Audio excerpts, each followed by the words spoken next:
বিসমিল্লাহির রহমানির রহিম। আসসালামু আলাইকুম এভরিওয়ান। আজকে আমি আপনাদের সাথে শেয়ার করছি খুব মজার একটি দুর্দান্ত মাছের ঝোলের রেসিপি।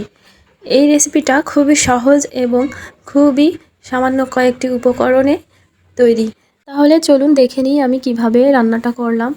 এখানে আমি মাছের ঝোল করার জন্য বাইম মাছ নিয়ে লবণ মাখিয়ে রেখে দিয়েছি। তারপর এখানে আমি নারিকেল থেকে দুধটা চেপে বের করে নিয়েছি। তারপর এখানে আমি শুকনো মরিচ, রসুন, পেঁয়াজ, জিরা, ধনিয়া ও দারুচিনি, এলাচ বেটে নিয়েছি। তারপর একটি কড়াইতে তেল দিয়ে তেলটা গরম হলে এখানে আমি গোল গোল করে কেটে রাখা একটি পেঁয়াজ দিয়ে দিলাম এবং পেঁয়াজটা একটু ভেজে তারপর বেটে রাখা মশলাটা দিয়ে দিলাম। মশলাটা ভালোভাবে নাড়াচাড়া করে মশলাটা কষিয়ে নেওয়ার জন্য আমি এখানে সামান্য একটু নারিকেলের দুধ দিয়ে দিলাম। তারপর এখানে আমি পরিমাণ মতো লবণ ও হলুদ দিয়ে দিলাম।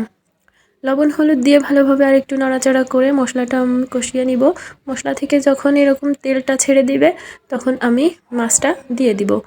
মাছটা এখন এখানে আমি মশলার সাথে 2 মিনিট মতো কষিয়ে নিব।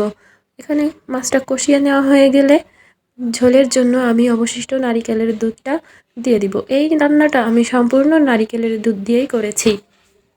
নারিকেলের দুধ দিয়ে এভাবে মাছটা রান্না করলে অনেকটা খেতে মজা হয়।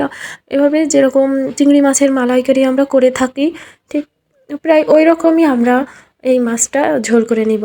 তারপর যখন ঝোলটা একটু শুকিয়ে আসবে তখন আমি এখানে 2টা কাঁচামরিচ দিয়ে দিলাম ফ্লেভারের জন্য। তারপর এই পর্যায়ে আমি তরকারিটা নামিয়ে নিব। দেখুন কতটা সুন্দর হয়েছে এবং দেখতে কতটা লোভনীয় হয়েছে।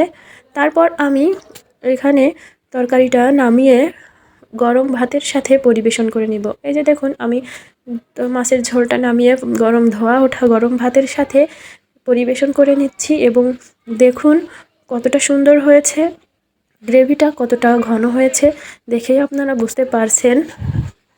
এভাবে করে রান্না করলে সবাই আপনার প্রশংসা করবে। বাড়িতে মেহমান আসলেও তাদের জন্য এভাবে করে রান্না করে দিতে পারেন। আজকের ভিডিও কেমন লাগলো সবাই জানাবেন এবং লাইক, কমেন্ট, শেয়ার ও সাবস্ক্রাইব করে আমার পাশে থাকবেন। আজকের মতো এই পর্যন্ত। সবাই ভালো থাকবেন। আল্লাহ হাফেজ।